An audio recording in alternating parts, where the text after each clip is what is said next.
Hello friends and welcome to Japan Photo Explore. In this video, I'm going to give you my top tips for travelling on the Shinkansen or bullet train in Japan. I normally make videos about photography and travel, but I get a lot of questions about transport, so I thought I'd do a special video just on using the Shinkansen. So how do you get the most of your Shinkansen experience?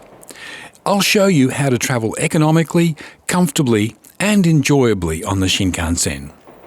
Shinkansen travel is part of the Japanese experience. I've been using it since 2008 and I still find it exciting. It is one of the best, if not the best way for intercity travel. Tip number 1. Should you get a Japan Rail Pass? Buying Shinkansen tickets individually can be expensive, so you can't talk about using the Shinkansen without mentioning the Japan Rail or JR Pass.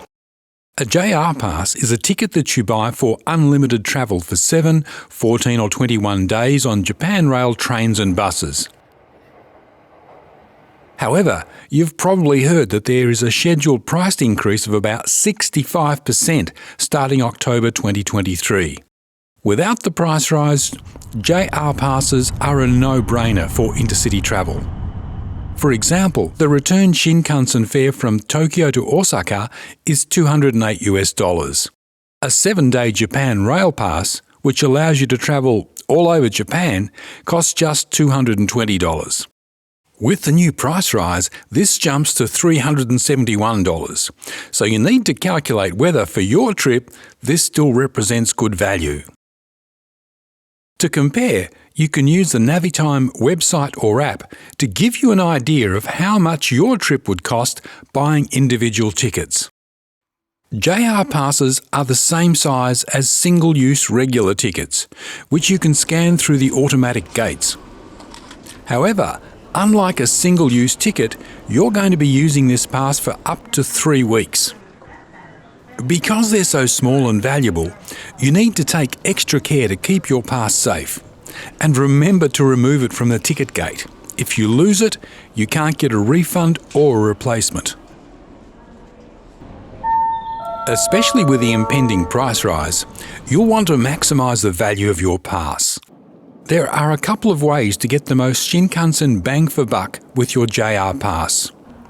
Firstly, you only need a pass for when you're travelling between cities, not the whole duration of your trip. So if you arrive in Tokyo, spend a few days there before activating your pass.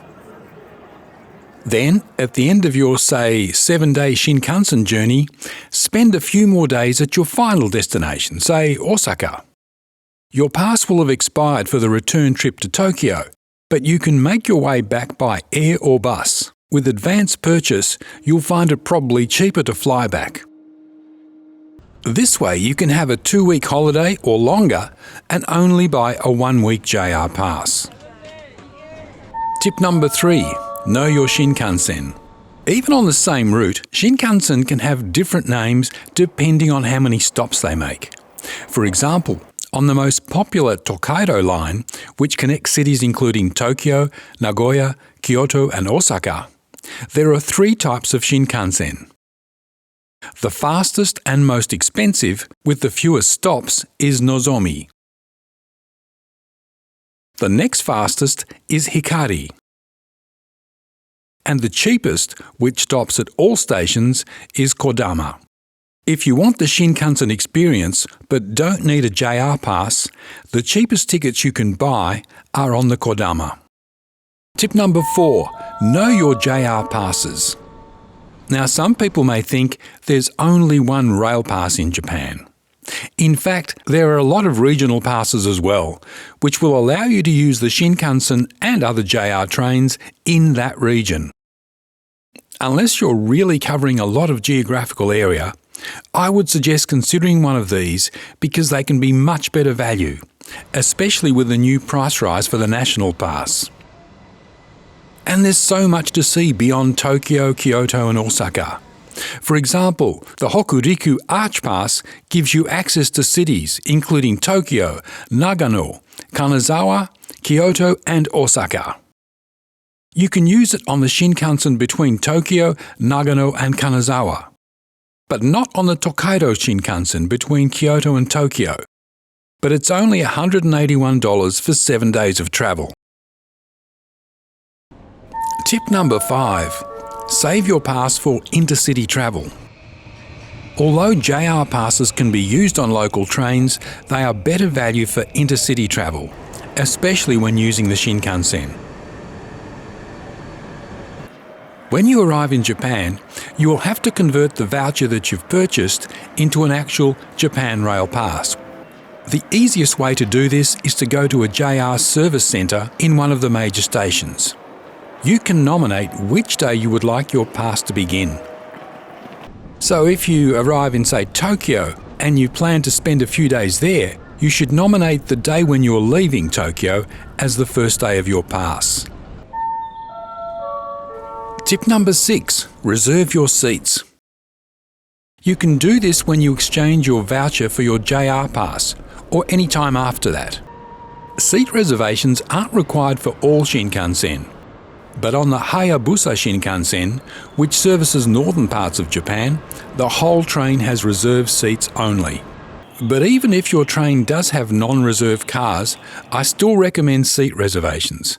With JR passes, it costs you nothing for the reservation and you have peace of mind that there is a seat waiting there for you, particularly important for longer journeys. If you change your mind and want to travel on a different train, you can change your reservation, again at no additional cost. You can make seat reservations online if you've bought your JR pass online. You can also use the ticket machines at the stations. But my preference is to go to a JR service centre and ask the staff to reserve the seats for you. Just show them your itinerary on the Navitime app or write it down on a piece of paper and they'll do the rest. Tip number 7 is to get to the platform early. The experience of getting your first Shinkansen can be a bit overwhelming. To reduce stress, especially if you have luggage and it is your first Shinkansen ride, it's good to get to the platform early to find out where you need to line up. Shinkansen are an efficient and punctual form of transport, and that punctuality relies not only on the train, but also on the passengers being organised to get on and off quickly. The trains can be very long, so the first thing you need to find is where to board for your carriage number, which will be on your seat reservation. Note that there are doors at each end of the carriage. If you're not sure which is closer to your seat, there will be attendants on the platform. Show them your reservation ticket and they'll help you. If there are no staff nearby, there's bound to be a helpful fellow traveller that can help. Japanese efficiency means that there are markings on the platform to show you how to line up. Sometimes there is one line, which is pretty straightforward, but sometimes there are two. Red is for the next train, and green is for the following train. Tip number 8 is travel light. Now with luggage, Shinkansen aren't designed for people to bring on huge amounts of luggage. Ideally, you should be able to have all your luggage in the overhead storage area or on the floor in front of your seat. If your luggage is too big to store overhead, on some trains there is a designated luggage area for each car. Depending on the direction of travel, it can be at the front or the rear of the car. Not surprisingly, these luggage racks can fill up pretty quickly at busy times. On the Shinkansen running between Tokyo, Kyoto, Osaka, Hiroshima and the island of Kyushu, if the total dimensions of your luggage are greater than 1.6 metres, you can't place it overhead or in front of your legs. You have to reserve a seat with space for luggage behind it.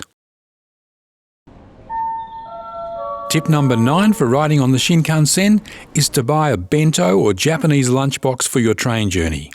You can do this at bigger train stations. You can also get bentos at convenience stores. However, my top tip is before you head off to the train station with your luggage, get your bento at a supermarket.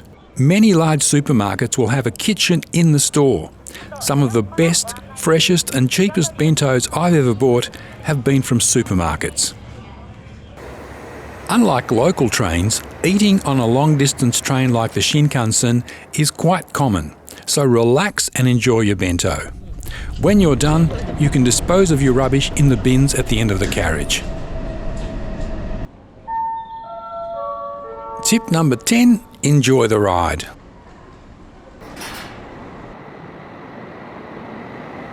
So you're sitting comfortably, enjoying the Shinkansen ride. Generally, the atmosphere on the train is very serene. The etiquette of being on the Shinkansen is to not disturb other passengers. I've even seen a sign saying, "Don't be too noisy with your keyboard clicking." Locals that want to make phone calls will leave their seat and move to an area at the end of the car outside of the main compartment. And have your seat reservation ticket handy. The conductor may want to check it. Unless you're getting off at the final stop or at a station where part of the train is being uncoupled, station stops are brief. So you need to be organised to get off the train for the incoming passengers to board. Both the announcements and the scrolling text on the train will be in English as well as Japanese. They will let you know when your station is coming up. Just take the cue from the other passengers in your carriage and start organising yourself to get off the train.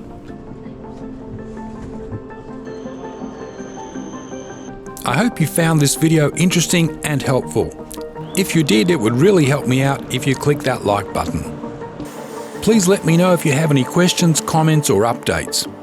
Thanks for watching, and if you'd like to see my other videos which are about travel and photography, check them out, and if you want to see new uploads, subscribe. See you in the next one.